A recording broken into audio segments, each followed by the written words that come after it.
हर सफ़र एक नज़रिए से शुरू होती है और उस नज़रिए का बदलना सफ़र तय करती है। मध्य पूर्व भारत के छत्तीसगढ़ राज्य को आज भी मुसाफिरी के नज़रिए से नहीं देखा जाता और वहाँ जाने से पहले छत्तीसगढ़ को देखने का हमारा नज़रिया भी कुछ इसी तरह का था। नमस्कार, मैं हूँ राम। मैं घूम रहा हूँ छत्तीसगढ़ और ये है वर्कहॉर्स एक्सपेडिशंस। सफ़र से पहले हम मेरे दोस्त भाग्येश से रायपुर में मिले, जो छत्तीसगढ़ को अच्छे से जानते हैं। छत्तीसगढ़ एंटर करते हो तो एक लंबा सा स्टेट है जो सरगुजा डिवीज़न से स्टार्ट होता है और बस्तर डिवीज़न पे कंप्लीट होता है। तो ये नॉर्थ टू साउथ जो है पूरा स्टेट जो है वो घूमने के लायक है। कैसे घूमने के लायक है?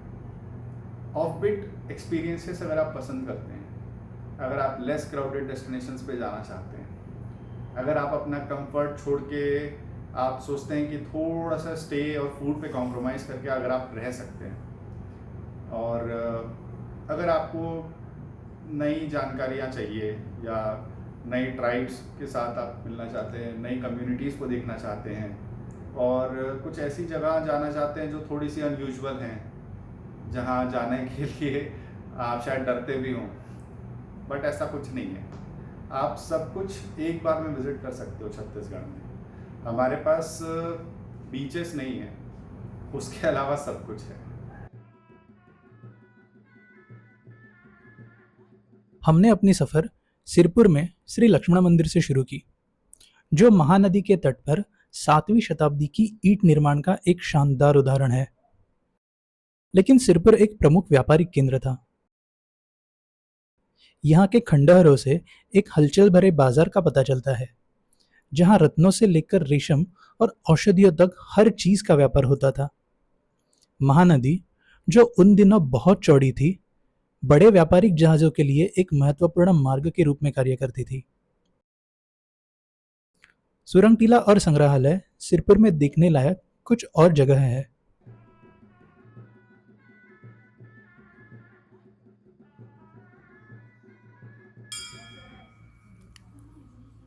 छत्तीसगढ़ में घूमने लायक प्रमुख स्थानों में से एक है बारसूर। इस छोटे से गांव में कई ऐतिहासिक मंदिर हैं। मुख्य मंदिर है श्री बत्तीसा मंदिर। एक बत्तीसा टेम्पल है वहाँ पे, जो कि एक शिव मंदिर है। उसमें 2 शिवलिंग स्थापित है और उसको बत्तीसा मंदिर इसलिए बोला जाता है कि वो 32 खंभों पे वो पूरा टेम्पल टिका हुआ है। तो बत्तीसा मंदिर में की खासियत ये कि वो जो शिवलिंग उन्होंने बनाया है, अगर आप उसको जलहरी से रोटेट करते हैं, मतलब हिलाते हैं, तो वो पूरा 360 डिग्री टर्न हो सकता है। बत्तीसा मंदिर के नज़दीक ही गणेश प्रतिमाओं के दर्शन करने हैं। 11वीं 12वीं सदी के ये खूबसूरत मोनोलिथ ग्रेनाइट से बनाए गए हैं। बारसूर के चंद्रादित्य मंदिर में ब्रह्मा विष्णु के दशावतार, उमा महेश्वर, प्रजापति दक्ष और प्रेमी युगलों की जटिल नक्काशी है।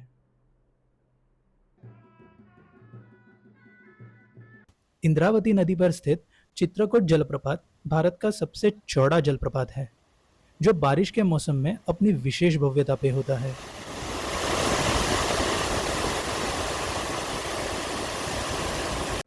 लेकिन ये एकमात्र झरना नहीं है जो बारिश के मौसम में अपनी सुंदरता दिखाता है।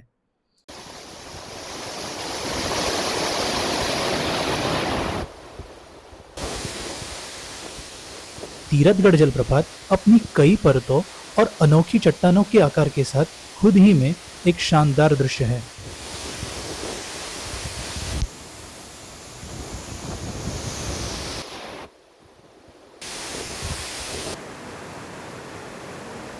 छत्तीसगढ़ में इस तरह के बहुत जलप्रपात हम देख सकते हैं।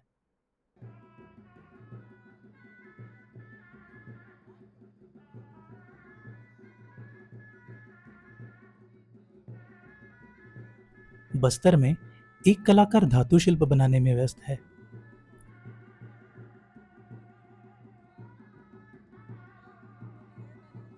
ढोकरा धातु शिल्प एक जनजातीय कला रूप है, जो बिना जोड़ के पीतल, तांबा और जस्ता कलाकृतियां बनाता है। इस प्रक्रिया में सही मिट्टी को चुन के उसे गूंदना, उसके सांचे बनाना, धातु को सही तापमान में पिघलाना, इस प्रकार के 13 चरण शामिल है। ये काम में लॉस्ट वैक्स कास्टिंग तकनीक का उपयोग किया जाता है और हर सांचे का केवल एक बार उपयोग करके उसे नष्ट किया जाता है। फैक्ट्री के मालिक शब्बीर जी का कहना है कि उन्होंने सोने और चांदी का उपयोग करके भी ढोकरा कलाकृतियां तैयार की है। हम लोग चांदी सोना सब चांदी के बोलते सब हैं, होता है। कोई चांदी का बोलते हैं ना, मन्नत वाले मेरे को चढ़ाना, मेरे को चांदी का, तो ये सब कर देते हैं। सोना भी बन जाएगा सोना का, गल पीतल जैसा करेगा तो सोना भी same ना, temperature उसको थोड़ा से। सेफ्टी करना पड़ेगा, सोना सेफ्टी चीज है ना। ढोकरा धातु शिल्प बस्तर जनजातियों की पारंपरिक शिल्प कौशल का एक उल्लेखनीय उदाहरण है, जो उनकी अद्वितीय कलात्मक विरासत और जटिल धातु कौशल का प्रदर्शन करता है। आदिवासी समुदाय छत्तीसगढ़ का हृदय है और हमें उनके घरों में जाने का सौभाग्य मिला। दंतेवाड़ा से कुछ किलोमीटर दूर सूरज एक पारंपरिक घर में रहता है। वह हमें पत्तों से कटोरे बनाना सिखा रहा है।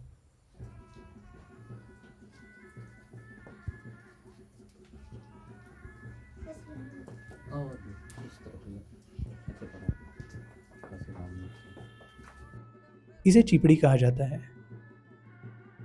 हम इसमें महुआ ले रहे हैं। यह अपनी तरह की एक आदिवासी शराब है।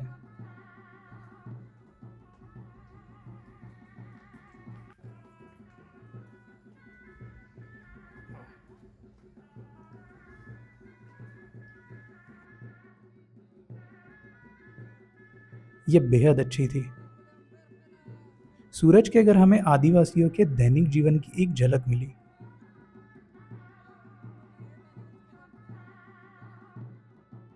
सूरज और उसका घर हमें हमेशा याद रहेगा।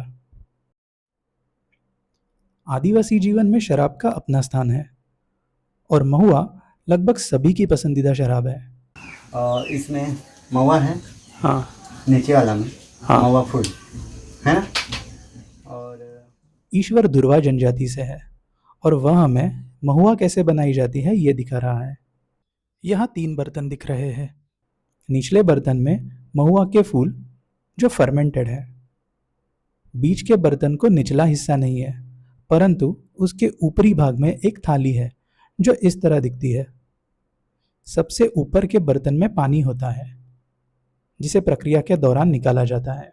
आग की गर्मी से महुआ फूलों में के पानी की भाप सबसे ऊपरी बर्तन के निचले हिस्से में जाती है और ठंडी होने पर महुआ के रूप में बीच के बर्तन के थाली में जमा होती है।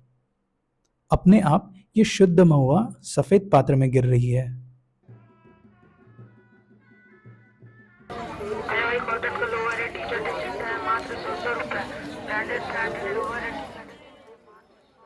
साप्ताहिक बाजार आदिवासी समुदायों में महत्वपूर्ण भूमिका निभाते हैं।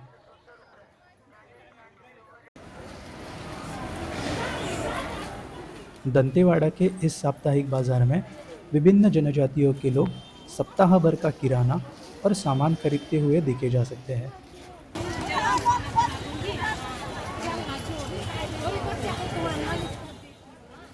ये बाजार हमेशा हलचल से भरे रहते हैं और किफ़ायती दामों में सामान बेचते हैं।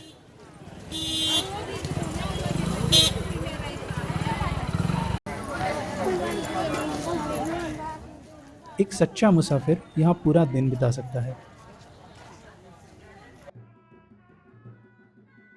छत्तीसगढ़ पाककला प्रेमियों के लिए स्वर्ग हो सकता है और आलोक हमें बताते हैं कि क्यों कुछ व्यंजन छत्तीसगढ़ के लिए विशिष्ट है।